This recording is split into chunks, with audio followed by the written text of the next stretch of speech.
Good afternoon, everyone. A warm welcome to you all. Psychologists have become an integral part of our life and of children with special needs and their parents. Their support and expertise is a need of the hour today. Life as we know it has changed dramatically. In the recent months, previously, most of us have never known a life of restrictions. We have been free to move around as we please, free to socialize when, where, and with who we choose, and free to work and study where we want. In fact, we have become so used to our endless opportunities and freedom that being placed in lockdown measures have left many of us feeling like prisoners in our own homes, dragged from our loved ones with no preparation, time, or warning. Few people have been left unscathed by the feelings of isolation and loneliness, and that accompany such an unprecedented event. And limited social interactions are beginning to take their toll on society as a whole. 2 weeks into the lockdown, and we all know we were in it for a long time, especially parents with special needs going to school. We all knew schools would be the last thing to open. The following few days, social media was abuzz with little budding chefs, artists, bakers, painters, DIY activities, and it was heartwarming to see families coming together, doing such wonderful activities which had completely died down due to our fast-paced lives. Then came lockdown 2.0, followed by 3.0, and then 4.0. It has not left the special needs community untouched. Keeping a child engaged and occupied for the entire day is not only challenging but exhausting. Keeping in mind their limitations and problem areas, caregivers are having a tough time meeting the academic, social, and overall needs of the children. Many children cannot be put in front of screens due to various reasons like attention span, vision, behavioral issues, etc. So how do we keep them engaged and take a break at the same time? For parents of kids with disabilities, virtual learning presents a new set of challenges because many students receive additional attention and hands-on support from teachers, special educators, evaluating that environment at home is nearly impossible. To help parents and caregivers who may be feeling frustrated with virtual learning, we have with us an expert, Dr. Archana Kadam, for her best tips for helping students with disabilities to learn at home. Dr. Archana Kadam, MD DNB Pediatrics, practicing developmental and behavioral pediatrics in Pune, as consultant developmental pediatrician at KEM Hospital, Jahangir Hospital, and Hope and Health Clinic, Pune. She has a working experience of 16 years. Yes, Dr. Archana Kadam, over to you. Thank you so much, Karen. Good afternoon, everyone. I'd like to thank Karen for giving me an opportunity to talk to you parents today. And as Karen said, my topic for today is on social lockdown and parenting guidelines. Now, I hope you can see, all of you can see my slide. Go ahead. Let's look at what lockdown has done to children. I've just taken up some case presentation. Now, this is a 5-year-old boy who was initially referred to us from school. Basically, there were behavior issues in school as well as at home. So whenever a child comes in, we take in a developmental history. And what we found was that this boy had started walking on time. He was, as far as his meals go, he was a fussy eater. He started speaking late, started using words after 2 years, but he was able to communicate his needs in sentences. He was going to a mainstream school where he was answering well, and his favorite cartoon character was Peppa Pig. At home, the parents said that yes, he was fussy with his food, he was fussy when his routine changed, and he was fussy as far as the clothes and having a haircut. In school, this boy was on the go. He'd refused to sit down for tasks. He hated assembly time when there was a lot of noise. He hated rhyme time when he would start screaming and leave the class. And he refused to go to birthday parties. So when he came into us initially, we had done an evaluation where we found that he had cognitively near average skills and he had some communication and social behavior issues, uh, where on an assessment he was found to have autism with hyperactivity and some sensory issues related to touch, sound, and oral sensitivity. As we started working with him, this boy had settled down in school. He had begun to narrate what was happening in school, and things were going fine. And once the lockdown happened, there was a drastic change in his routine. So the parents rung up and said that, oh, tantrums have increased at home. He's eating, his choices of food has again gone limited. Because there are so many gadgets lying about, he's spending a lot of time on the gadgets, watching Peppa Pig the whole day, enacting it at home. So, the grandparents are Granny Pig, Grandpa Pig, talking about them all the time, engaging in a lot of verbal talk, which we call as verbal stimming, taking objects in his hand and flicking them, which is what we call as visual stimming. School changed then to an online mode where there was a lot of visual distraction. Oh, he was seeing a lot of faces around him. He didn't know how to start interaction. Plus, there was the problem of using the headphones as it is with his auditory hypersensitivity. So, this is the effect that the lockdown had on him, primarily because of change of routine. Normally, in children with autism, as it is, 85% of children have anxiety. And this lockdown has exacerbated the anxiety, increasing the core features of autism in this child. Let's see another girl. She's a 6-year-old girl who has mild developmental delay, by which we mean that she is acquiring skills slightly later than children her age. Her hearing is normal. She is toilet trained. Before the lockdown, she was eating by herself. She was able to understand language far better than use it, but she was using words to communicate. She was on regular therapy. She was attending a special needs school. And what happened with the lockdown? Her special needs school had to unfortunately close down. The parents moved to their native place. So there was a break for school. There was a break in the therapy. There were also some financial issues related to the job for the father, which is why accessing therapies became difficult. This poor girl has now stopped using words. She tends to engage in crying unnecessarily, self injurious behaviors where she's biting herself.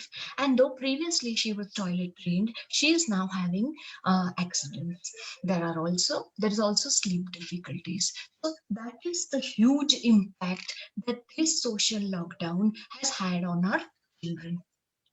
Now let's see what is the impact that it has. The most important thing is that our children's routines are changed, their environments are changed. So previously they'd go to school, they'd be back, they might have therapy, they would have outdoor time, and all that has gone for a toss.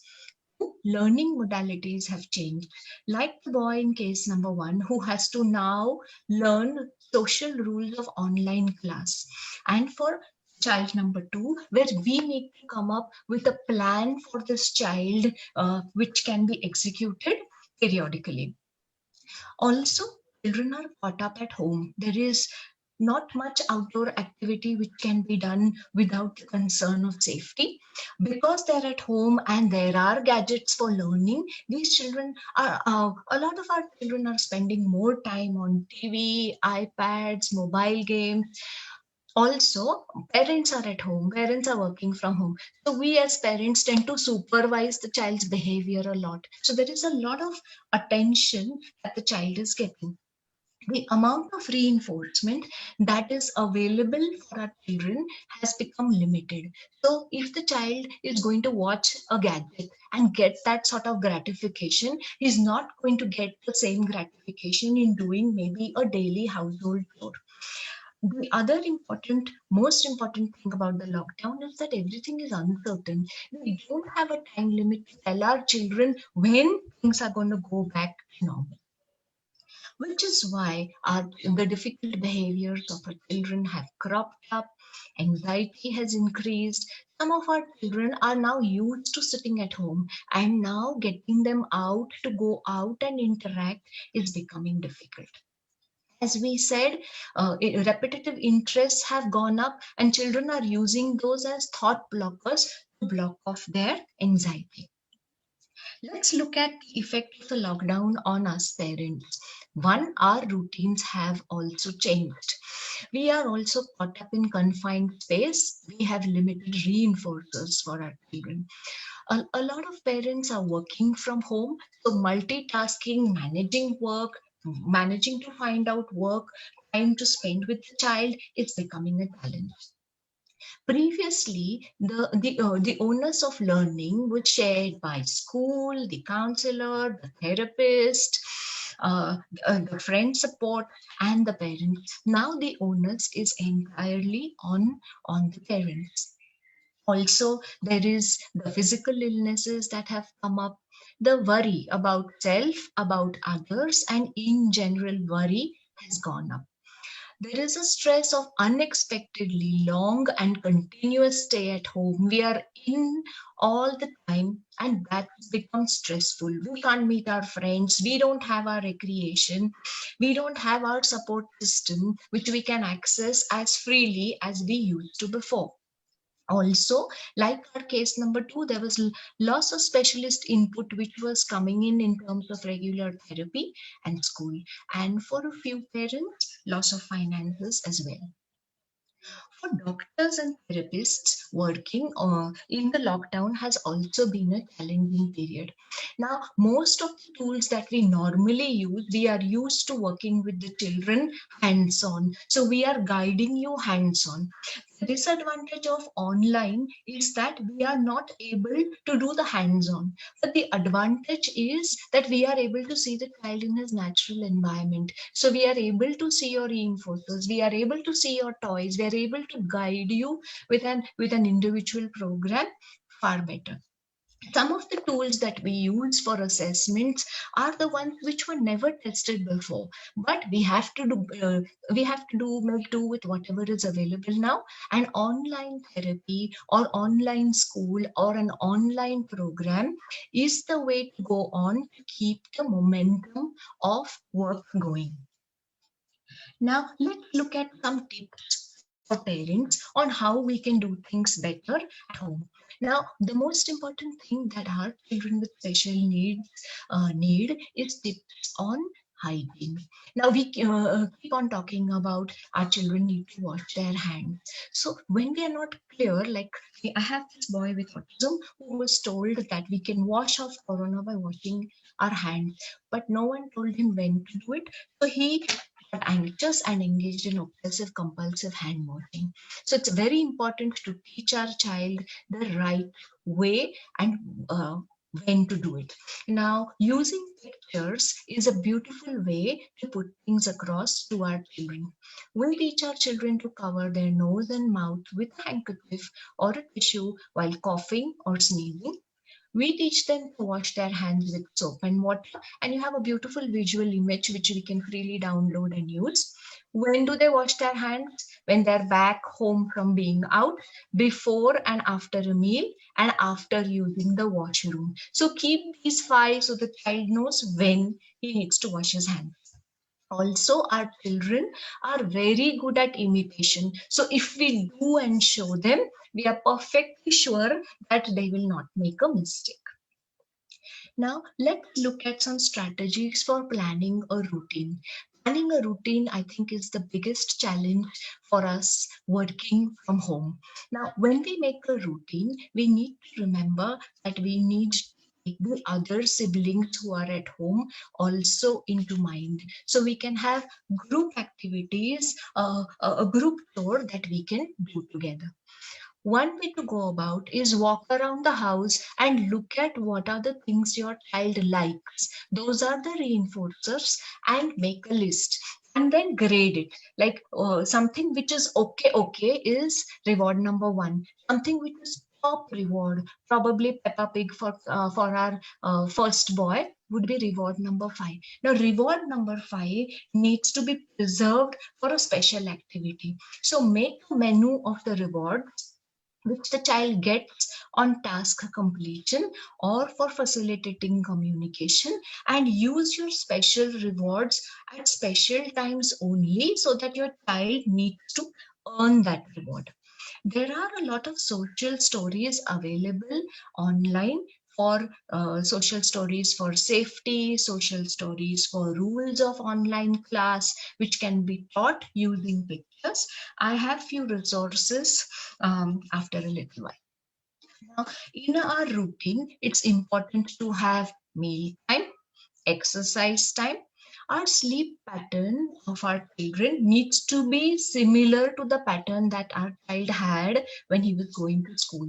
So we need to gradually bring back our children to sleeping early and waking up, say, around 7 in the morning, before there is an online class or before there is some activity happening. Make sure your child has woken up, got dressed, had a bath, had little exercise, and ready for class. Now, some of our children are on medication, and sometimes when our routine goes haphazard, our medication time also might go haphazard. So stick to the routine of the medicine, giving it at the same time. Now is the time for our children to learn new skills in terms of activities of daily living. We can take guidance from our therapists. There is a lot of correct resource material available online, which we can use to teach our children to learn new skills. Now, chore time is the time that we would allocate uh, doing chores which are feasible for the child is wonderful for the child's identity, because the child feels responsible for the task. So simple tasks like watering the plants, or helping mama dry up the clothes, or sorting out vegetables are good tasks to help us create activities at home. Also, doing group chores together with siblings makes it all the more fun. Entertainment time, gadgets allocate specific time, and we don't want gadgets more than an hour or an hour and a half the entire day, and that includes all forms of gadgets: TV, mobile, iPad, everything together. We need to continue to read and play with our children like we did before the lockdown happened. Now, some tips are to use some timers. So some of our children love having visual timers to tell them how much time there is available for the task. Another thing to do is put up a chore list. You can have pictures or you can have the word written, and teach the child to physically tick it off, because that gives a sense of completion and responsibility to the child.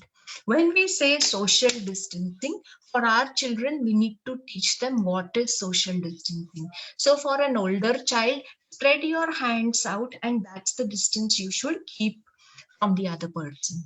And for younger children, we can say we want to stay within our bubble. So that's a simple way of teaching our child what the safe social distancing is.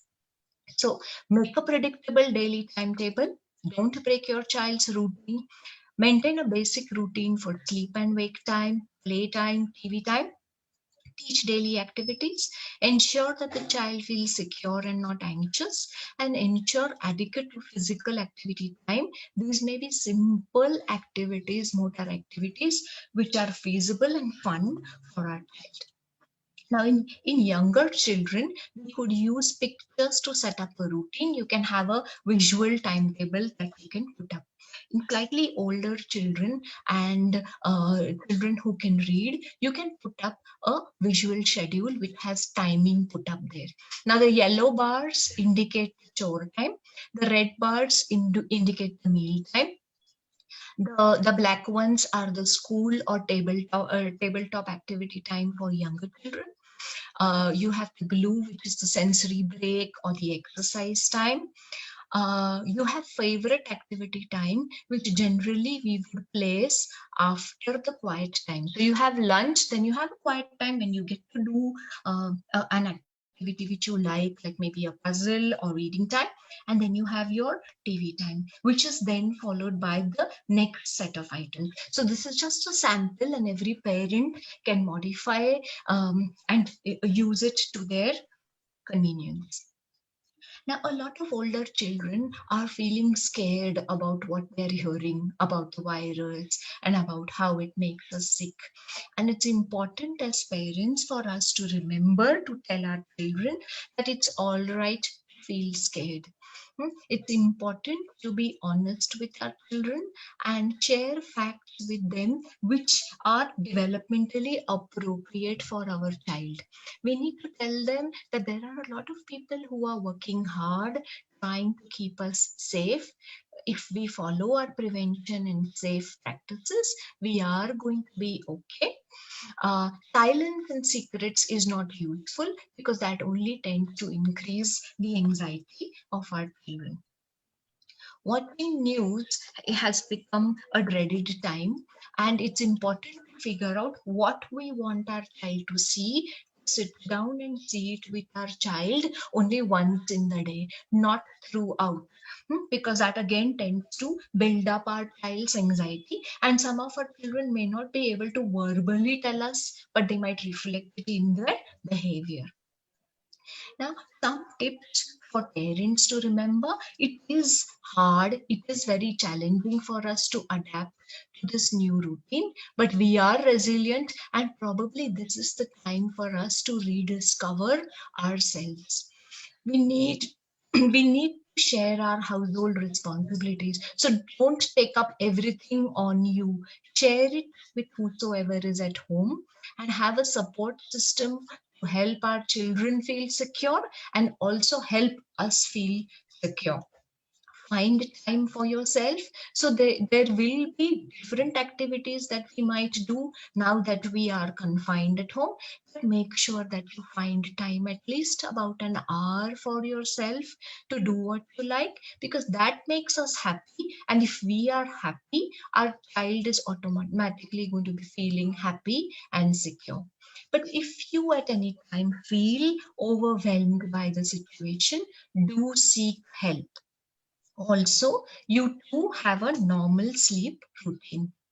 One thing that I suggest for older children is to write a journal of daily activities. So you have a worry box where you can write down what you worry about. You can have a gratitude box where you write down what you're grateful for the day, a pleasure box, 3 activities that you liked in the day, and my idea box.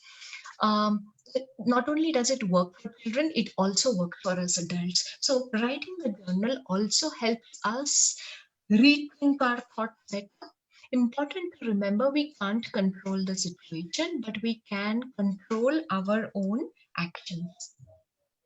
These are some resources which are available on the net. The first one is by the University of Houston, which is a resource for families of children with ASD during COVID. It's a really nice one, which gives you activities for ADL, self-help skills, setting up at working on communication.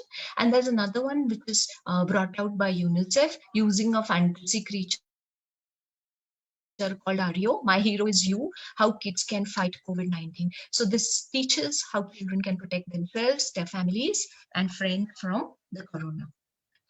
I'd like to end by saying, in time coronavirus will be over. It's better to say in time to our children, because then they're rest assured. We teach our children through a social story. I will be back to my old routine. I will try to be brave, calm, helpful, and cooperative. Being brave helps me feel better. Thank you.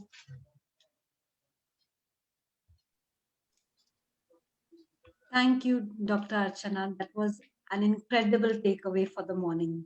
Thank you.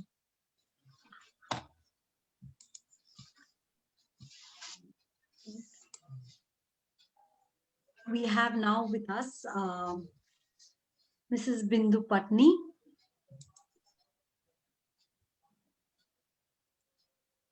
Like I was just discussing before we got started, Bindu ma'am, 15 years ago, I came to you with my daughter, and it was all thanks to Dr. Pandit.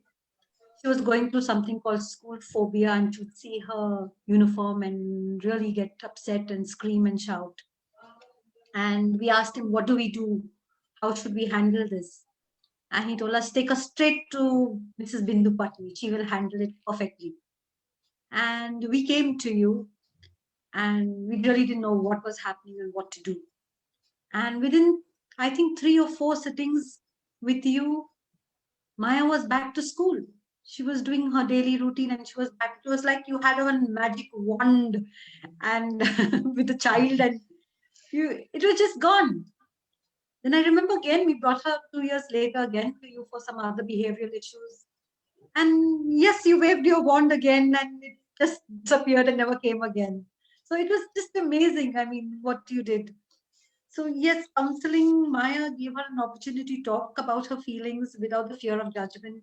Speaking to a counselor away from home and away from school can take away a lot of pressure. Counseling does offer a safe environment for the children to express their feelings and understand what may have caused the problem. So yes, you are a savior at that point of time and really helped out. A little about Mrs. Bindu Patni. She's the HOD Child Development Unit TDH Morris Center, KM Hospital, Pune, founder, member, and trustee of Vidya Jyoti School for Slow Learners, a consultant clinical psychologist practicing for over 30 years, working with children and families, helping them deal with intellectual, behavioral, emotional, and educational difficulties. It involved assessments, guidance, counseling, and therapy. He has conducted numerous workshops and training for parents and teachers. Today, Mrs. Bindu Patni will speak to us about the importance of timely counseling and therapies. Over to you, ma'am. Thank you, Karen. Thank you for the kind words. And thank you for inviting me and giving me this opportunity to address the parents. Timely counseling is a very important phrase that you have picked up. I have seen in my practice that very often, the first time when a parent realizes that the child is having some difficulty coping, child is having some difficulty picking up skills or managing behaviors or daily chores, there is a wide range of reactions or emotions that comes up in the parents' minds. And going for counseling is the last thing that they think of. And it is a very natural reaction that parents feel stressed out. They are confused. They don't know what is going on and what to do about it. Very often we find that it leads to a lot of anxiety in parents. Sometimes there is a lot of guilt, especially about having done something wrong or having gone something wrong as a parent, and as a result the child is having difficulty. There is a lot of guilt associated with the difficulties that the child is having. There is a natural tendency of blaming each other or somebody else, leading to a lot of conflict and confusion within the family. Often this is also followed by a lot of sadness or even depression. Our experience shows that a lot of mothers who come to us with children who have some special needs are so depressed, and this depression goes unrecognized. And even the fathers are under a great deal of stress. When a parent is not in control of their emotions, they're sad, they're depressed, it definitely directly affects the growth and development of the child, and research has proved this. Now, as a psychologist, counseling comes into play in such a situation. The counseling that we give is not only for the child Of course, the child is the focus of the treatment or the intervention, but the parents, sometimes the entire family becomes a focus of intervention and counseling. And it is very important that this counseling is given in time before the situation is out of hand. So first message that I would like to give to parents is, whenever you discover or realize there is an issue with development or learning or behavior of a child, don't try to hide it. That is the first counseling tip. Try to talk about it first within your family, within your close knit family, and then find a way to get the right resources, the right consultation for the child. We as psychologists work with one aspect of the child's difficulties. When you have to consult an expert, very often parents don't know where to go. You have to find the right person for the difficulty that your child is having. How to do this?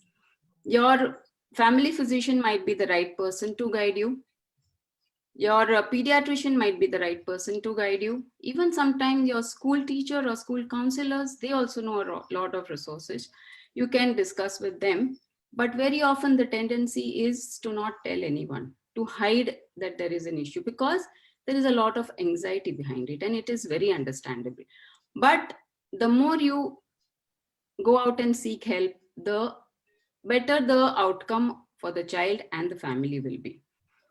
Now, when you have to select a person to, seek help from, there are so many people, there are so many counselors around nowadays. Everybody says, I'm a counselor. Anybody who gives advice, and we all are good at giving advice. And then we become counselors because we are giving advice. But I feel when a parent is seeking counseling, I think you need to look at the qualifications of the person you are going to. The person has to be a trained psychologist, a trained, with a degree in psychology, preferably, and a developmental pediatrician or a child psychiatrist. These are the people with a proper degree should be the ones to go to. Of course, once you consult a person, there'll be a whole lot of assessment. I'm not going to talk about what kind of assessments are done at this point. But once the assessments are done,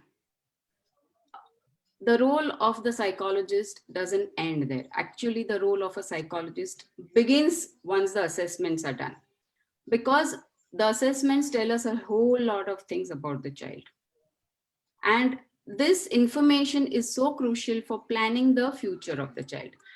The psychologist, first and foremost, will communicate the results or the findings of the assessment to the parent, right?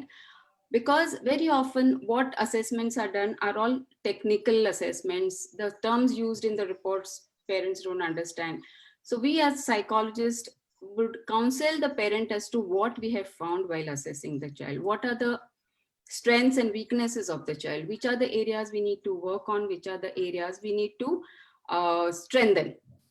Which are the strengths that we can utilize to help the child? So initially, we need to communicate the findings to the parents. Now, how do we communicate the findings is a very tricky thing. You cannot directly tell the parent that your child will never learn anything. He will not be able to cope in school. This is not the way to talk to the parent. It's a very delicate issue. The way we communicate the findings is, the purpose is to foster acceptance in the parent about the difficulties of the child. Now, accepting the child as he is easier said than done. I totally understand the mindset of the parents when they have a child with special needs. When we say accept as he is, it's a very difficult thing. But as a psychologist, when we tell them that this is not the end of the road, and these are the things you can do to help the child, there is a lot of hope giving, or giving a positive outlook on the whole situation, is what we do as part of our counseling to the parents. So initial counseling is with the parent, because the child is going to be back home within that same environment where the child is going to spend majority of his time. And that's where the environment has to be very fostering development and growth.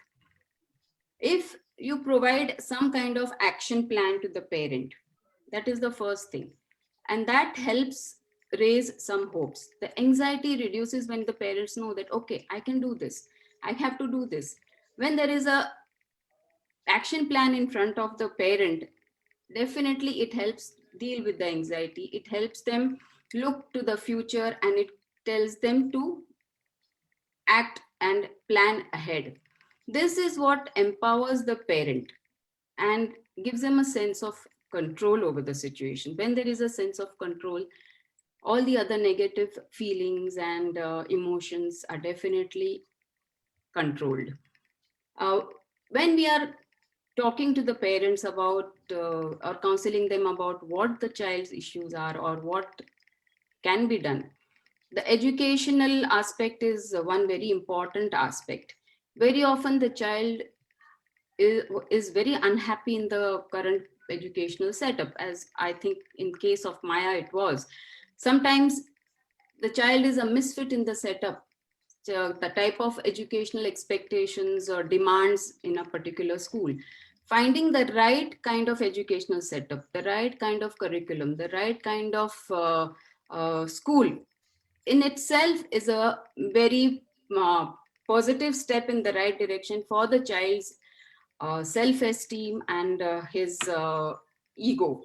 It definitely alleviates a lot of anxiety in the child, a lot of issues. I have seen a lot of children once placed in the right kind of schooling setup with a lot of support, they start blooming.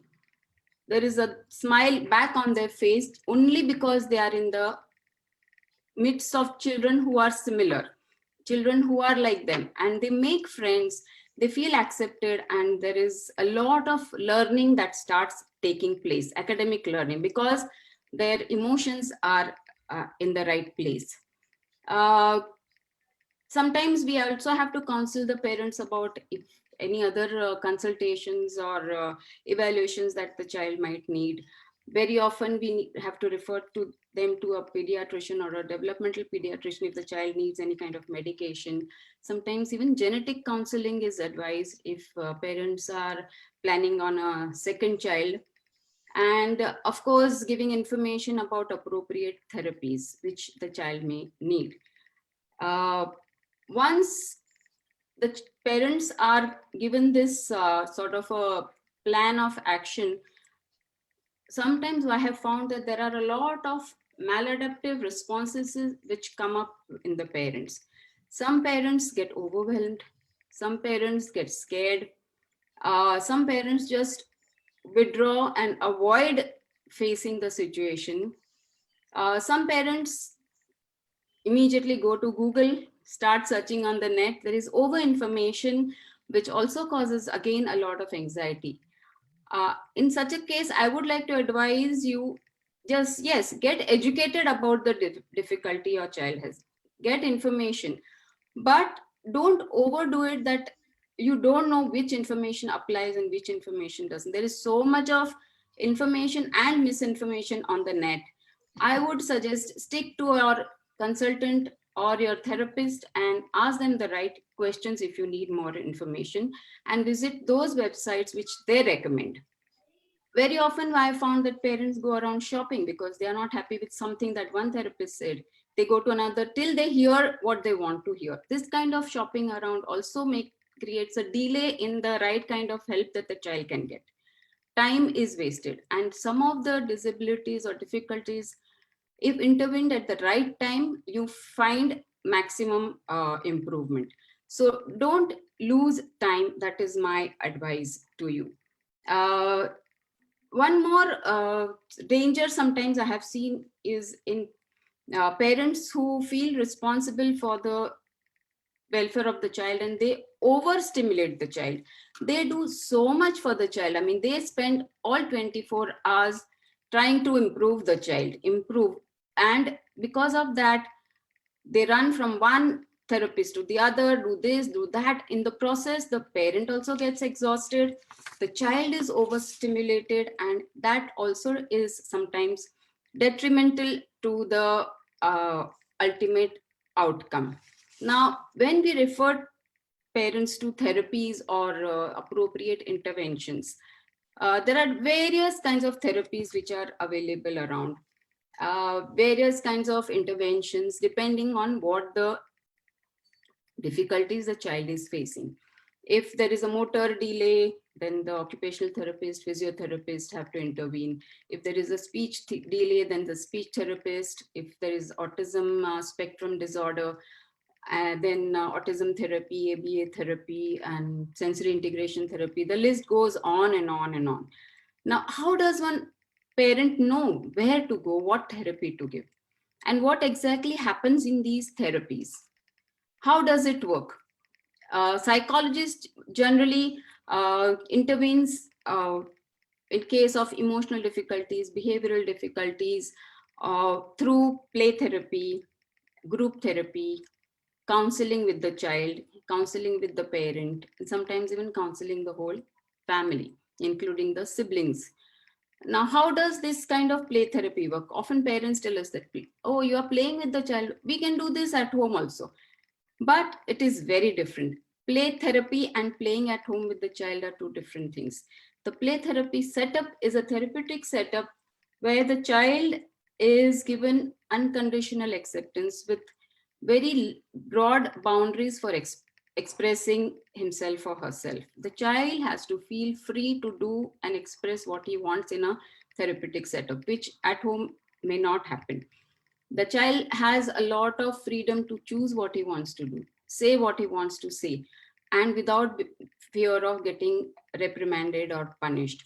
This kind of unconditional acceptance in a therapeutic setup is what frees the child from his fears, his anxieties, his stress, and it definitely boosts his self-esteem. Its communication improves, his facial expression improves, his mood improves, and we see change in the child once these sessions progress. Sometimes these children, we do group therapy in which also again social interaction issues, turn taking issues, or sharing or communicating is also dealt with. And this also helps the child tremendously with emotional development and emotional control.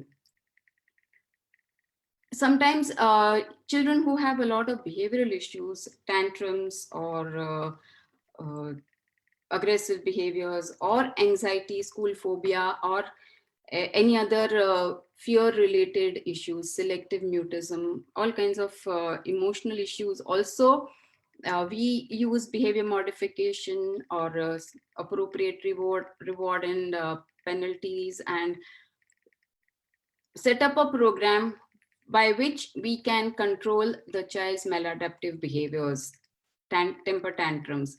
Now, in this, the parents have to become a very close part of the therapeutic process, because the child is with us in therapy maybe 3 times a week for 1 hour, half an hour, but the rest of the time he is going to be at home with parents, and the parents have to follow the same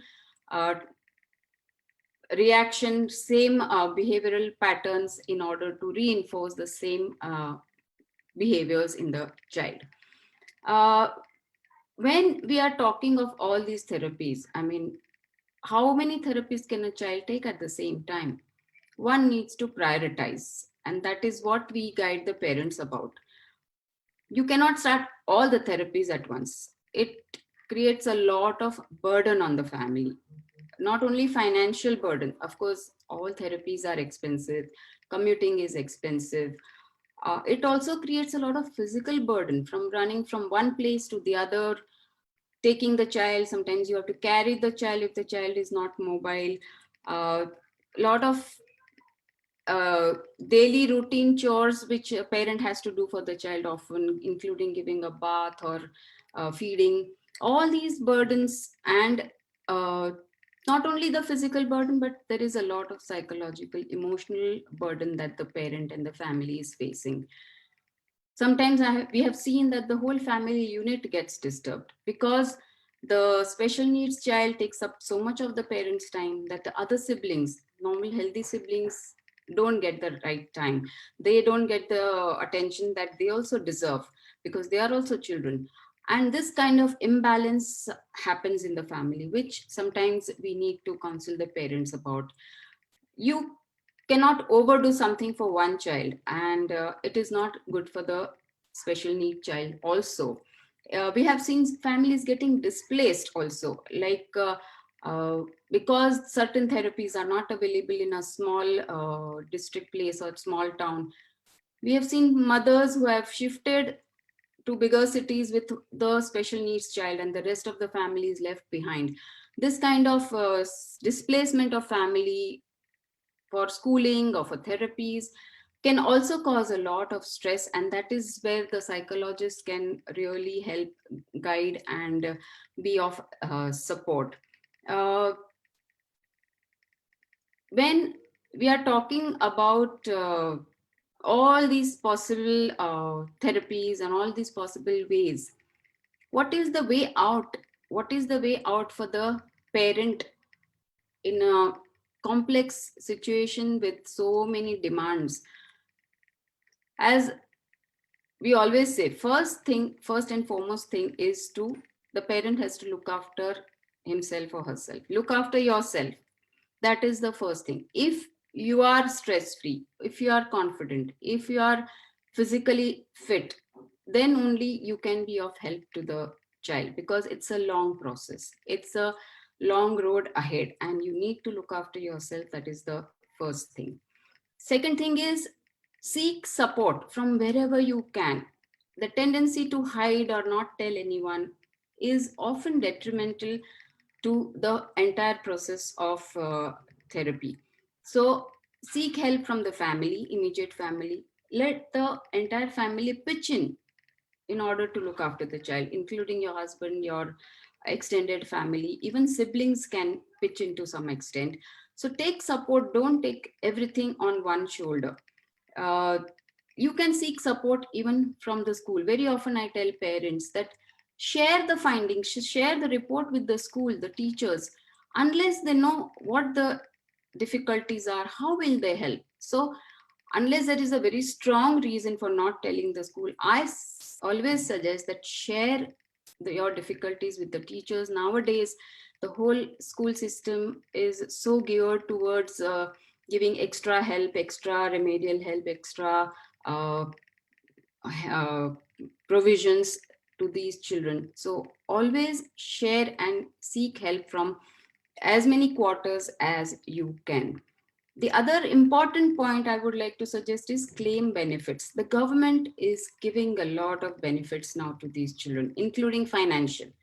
There are insurance policies in place by the government. There are financial aid available for therapies, all kinds of therapies from the government, if you go through right sources.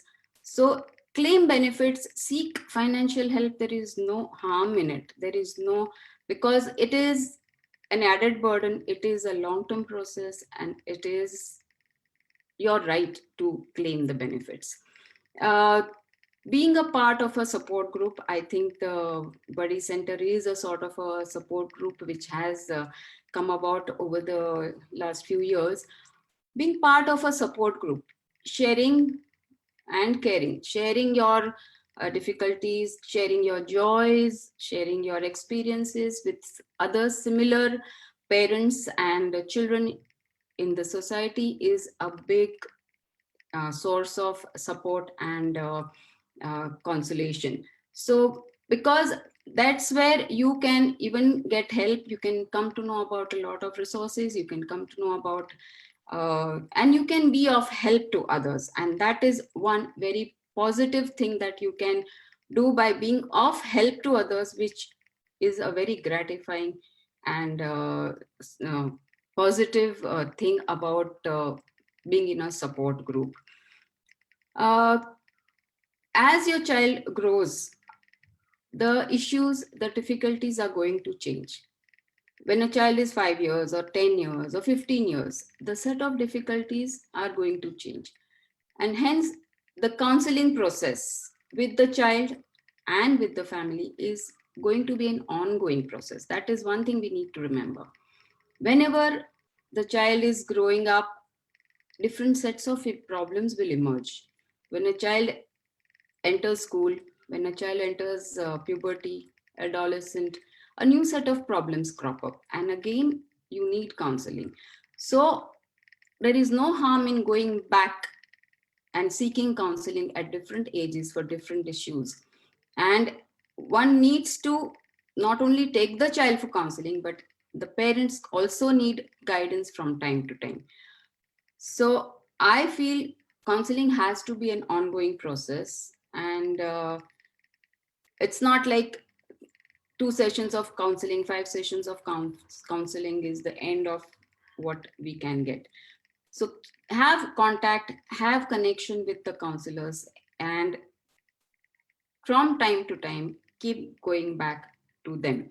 And the counseling will help your growing child at different stages of life in different ways. I think that is my message for today. And thank you once again for inviting me. Thank you, Bindu ma'am. That was an incredible takeaway. We have with us next Mrs. Amruta Bhalerao. What is psychoeducational testing? What I understand of psychoeducational testing is that it typically involves a comprehensive assessment of a student's cognitive, academic, and socio-emotional functioning. Tests usually are standardized, such as student scores are compared on these core areas to other students of the same age and gender. The results of the assessments can change a child's educational future in significant ways. Mrs.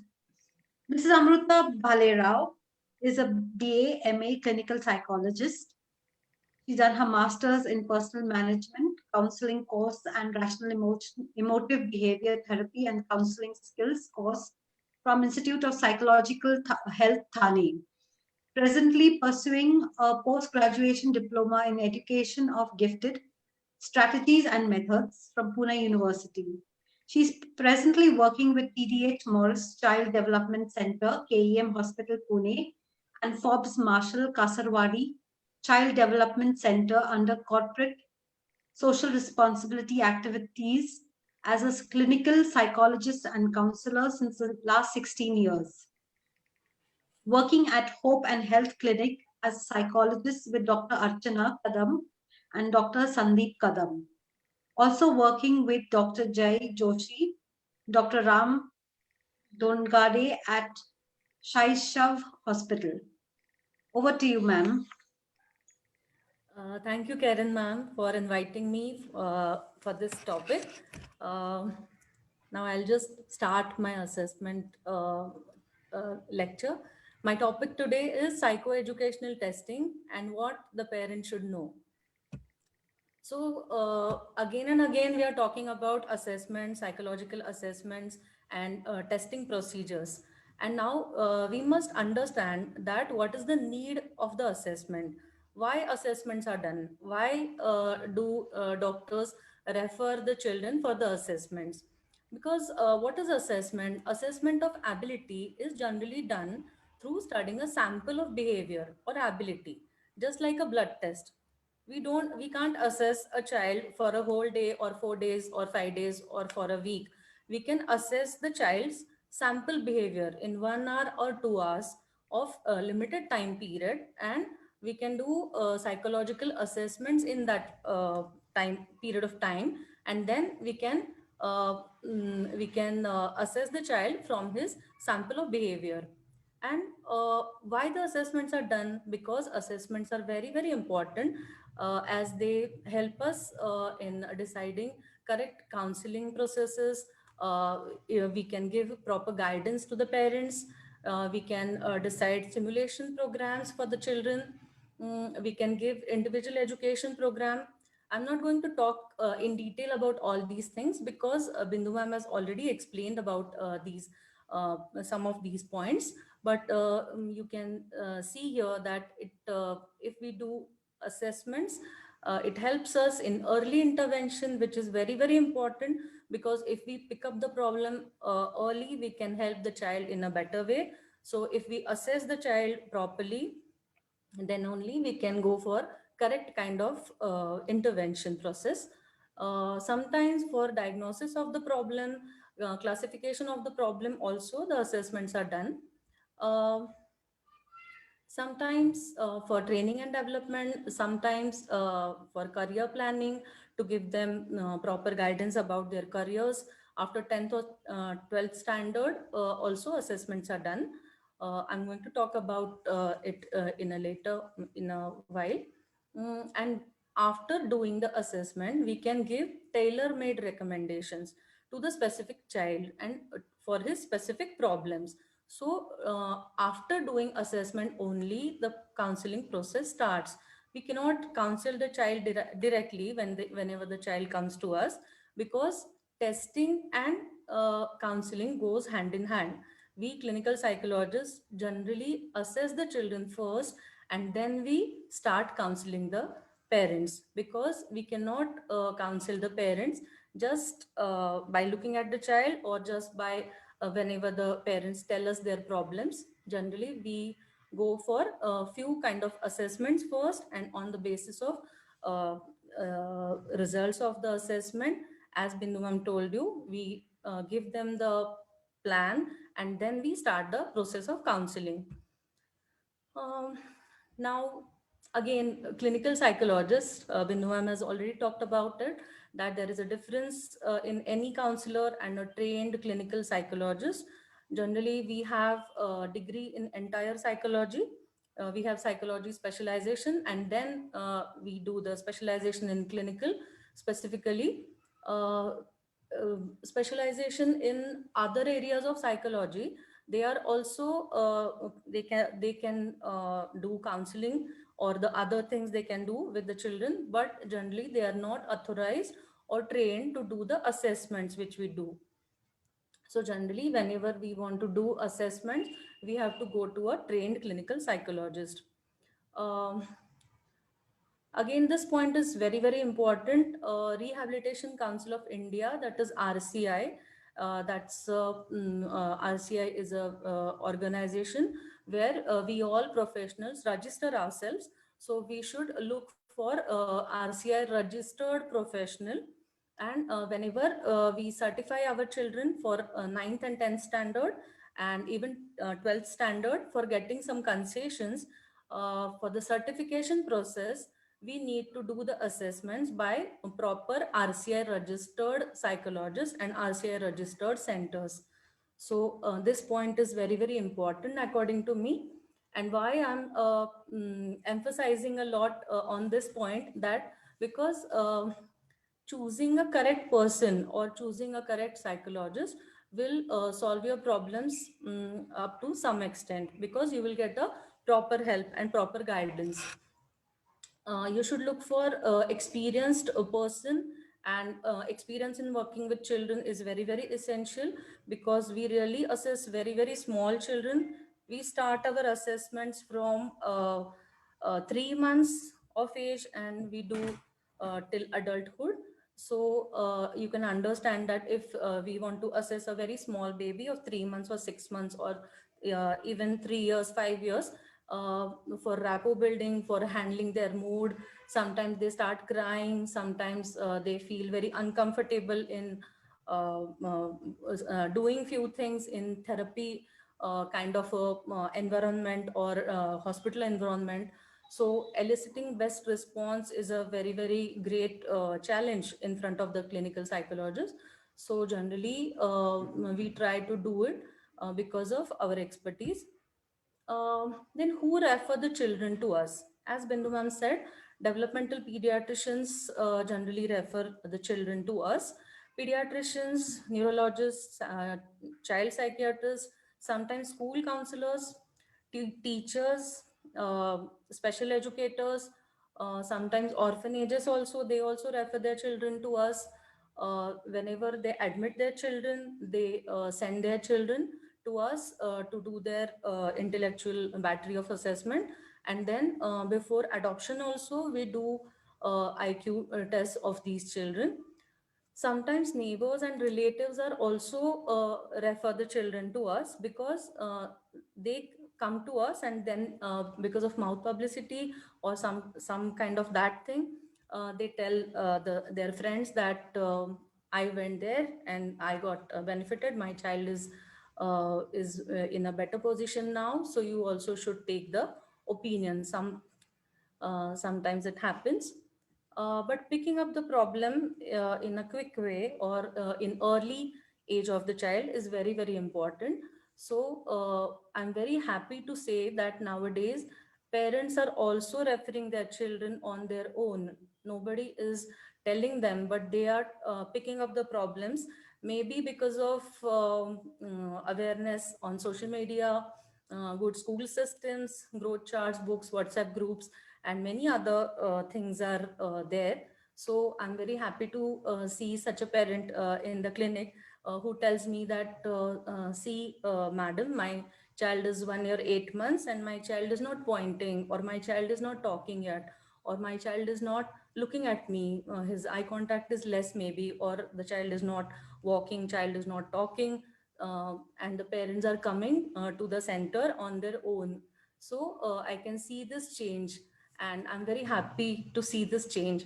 But it is only a small part. Still, the stigma is there. Why psychologists? My child is not mad. My child is not subnormal. That stigma is there. Parents feel very overwhelmed and they feel very disturbed whenever the psychologist or school counselor or teacher, anybody wants to refer the children to us. The referring person also faces this problem, that how to counsel the parents to go to the psychologist, because the parents just deny to go there.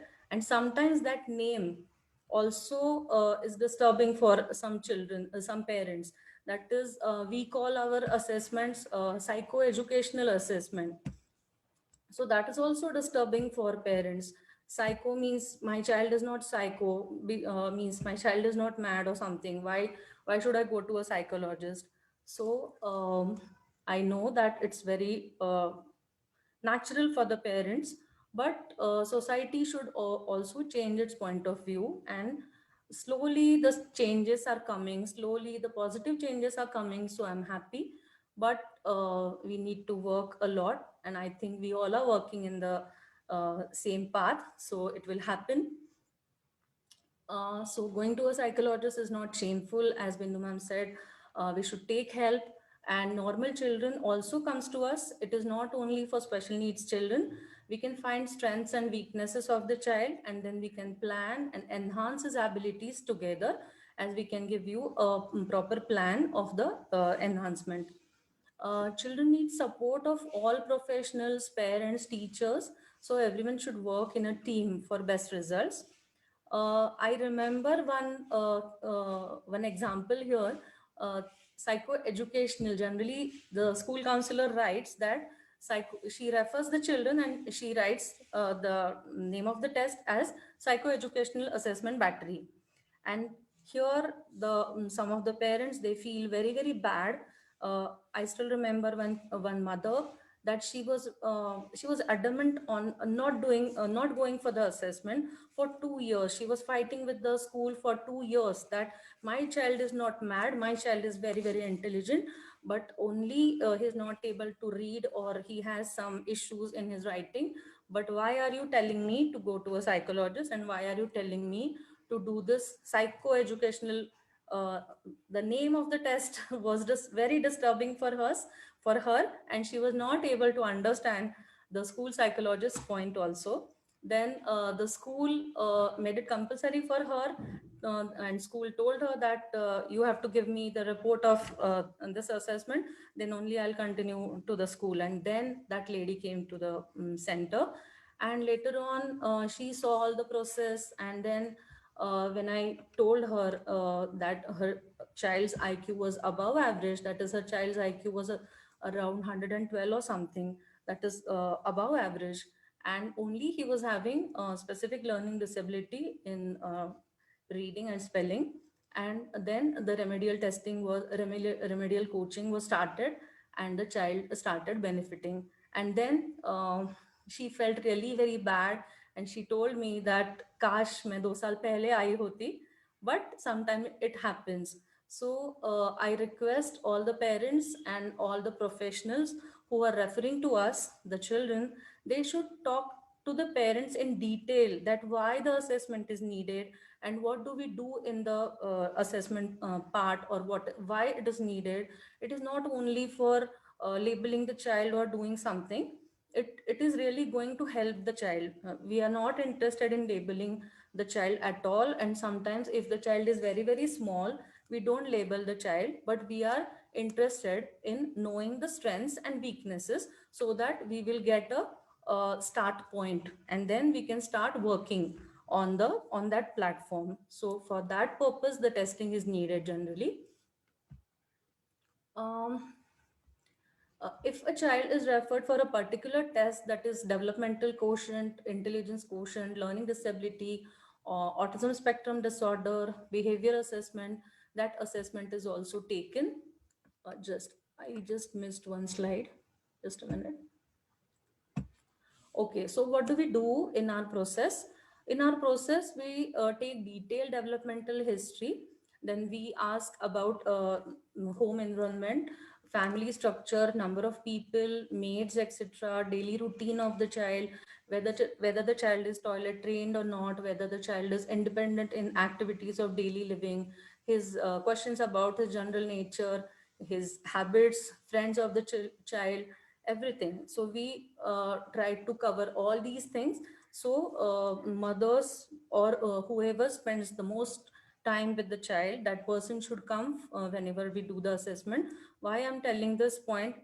Because it's a very simple thing, but sometimes the child comes with the grandmother, or sometimes child comes with the father, and the father doesn't know many things about all these things, and then they start calling on the phone, and then they start asking the mother about all these things. So uh, parents always should accompany the child whenever we do this kind of assessment, because this is a very important assessment, and especially the child feels comfortable if the mother is there with the child, because this is a new thing for him. Based on all the information, age, and concerns, we decide the appropriate test battery to be given. Sometimes 2-3 sessions are also needed, because this is not a machine kind of a thing. We don't put any machine. I want to tell you that point also, because it may sound funny to you, but sometimes parents ask us that आपने बुद्धि की जांच की, आपने कोई machine नहीं लगाया, आप तो सिर्फ बच्चे के साथ खेल रहे थे. So, I want to tell you that for younger children, it is like a guided play activity.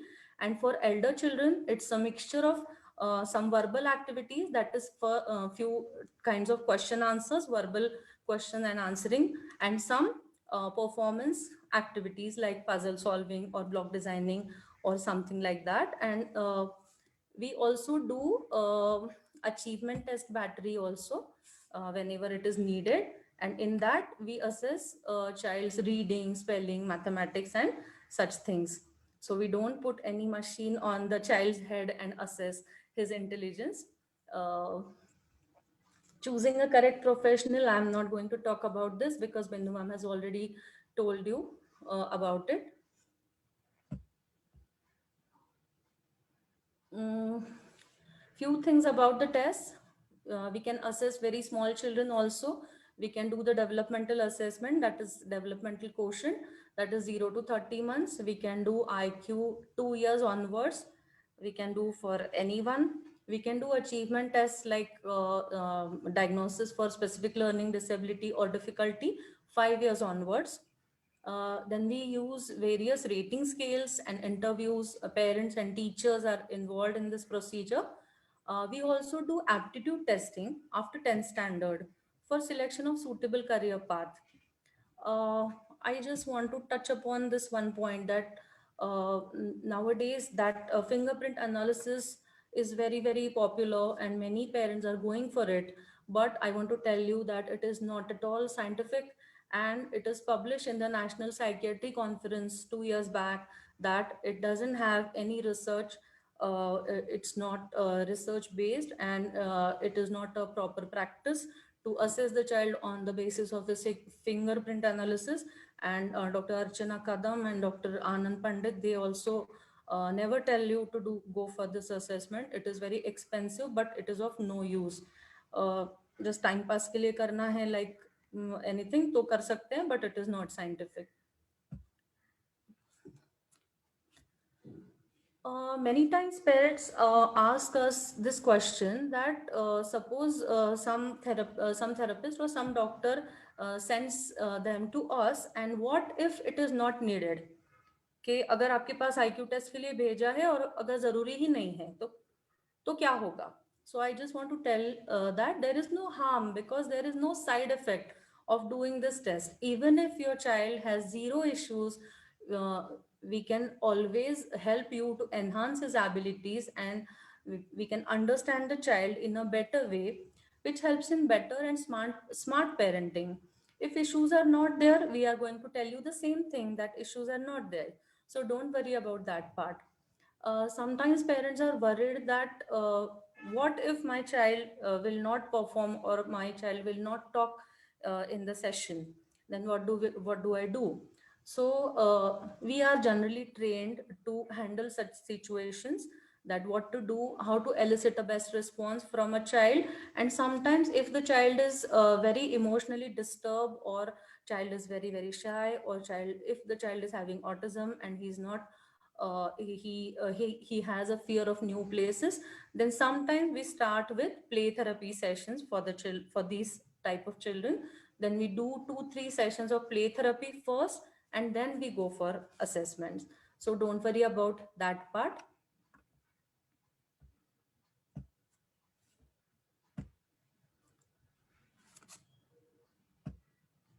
So I think that's all. And thank you, Karen ma'am, for inviting me here. And I want to thank all the parents also. And I want to pat your backs, all of you, because you are doing a wonderful job of nurturing a soul. Thank you. Thank you so much, ma'am. That was wonderful. It was very educational, and thank you for touching upon labeling specifically, because that is something which is very debatable, and we parents do not like our child being identified with a label because it sticks for life. So yes, especially in our society, we would like to be forward thinking, but there are still parents who refuse to accept that their child needs help, or they try to hide their child because of the setbacks. So in many cases, it's not the child, but the parents that need more help than the child. The caregivers need the support so as to be able to help their child. We must be positive and look forward that we are in a temporary situation during COVID, which will not last very long, I hope. And we must work so that our children can go forward with confidence.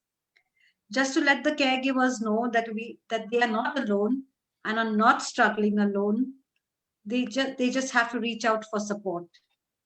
Big thank you to Dr. Archana Kadam. Ma'am, you've always been a big support to Bali Center. My I have pleasure. called you so many times to ask for help for a child's problem and to assist them in their need. And you've always responded. Thank you, not only for today, but thank you so much for all your support. It's been my pleasure. Thank you. Bindu ma'am, I will always be grateful. Always. Always Thank you so much, ma'am. Always. And Mrs. Amruta Bhalerao, so nice to have you, and thank you so much for your support. Thank you, ma'am, for having me. Have a good afternoon, everyone. Thank you. Thank you very much. Bye-bye. Thank you. All the best to everyone. Bye. Bye. Thank you, ma'am. Bye.